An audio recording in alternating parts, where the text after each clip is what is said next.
Hi friends, இன்றைக்கி உடலுக்கு ஆரோக்கியமான கருவேப்பிலை பொடி தான் செஞ்சு காமிக்க போகிறேன். சுடு சுடு சாதத்துக்கு அல்டிமேட்டாக இருக்கும். இதுக்கு ஒரு கிண்ணம் ஃபுல்லாக கருவேப்பிலை எடுத்துருக்கேன். 3 ஸ்பூன் கடலைப்பருப்பு, 3 ஸ்பூன் உளுத்தம்பருப்பு நல்லா ட்ரை ரோஸ்ட் பண்ணிக்கோங்க. 1.5 ஸ்பூன் தனியா, 1 ஸ்பூன் சீரகம் சேர்த்து இதிலேருந்து ஒரு மைல்டான வாசம் வர வரைக்கும் வறுத்து எடுத்துக்கோங்க. கேஸை ஆஃப் பண்ணிவிட்டு இந்த பொருளை சேர்த்துக்கோங்க. 1/2 டீஸ்பூன் பெருங்காயத்தூள், கட்டி பெருங்காயம் இருந்தால் சேர்த்துக்கோங்க. 1/2 டீஸ்பூன் மிளகு சேர்த்து இந்த கடாயோட சூடே போதும்.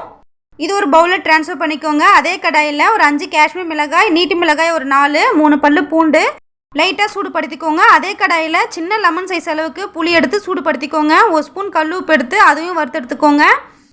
கருவேப்பிலை அதிகமாக இருக்கிறதுனால ஒரு 3 பாட்டாக நான் வறுத்து எடுத்துக்கிறேன். நல்லா மொறுமொறுன்னு இருக்கணுங்க நம்ம வறுத்த பொருளெல்லாம். இப்போ மிக்ஸி ஜாரில் சேர்த்து ஃபைன் பவுடர் அரைச்சி எடுத்துக்கோங்க. நம்ம ட்ரை ரோஸ்ட் தான் பண்ணியிருக்கோம், ஆயில் நம்ம எதுவுமே சேர்க்கலை. இது 20 நாள் வச்சாலும் கெட்டு போகாது. சூப்பரான டேஸ்ட்டில் கருவேப்பிலை பொடி ரெடி.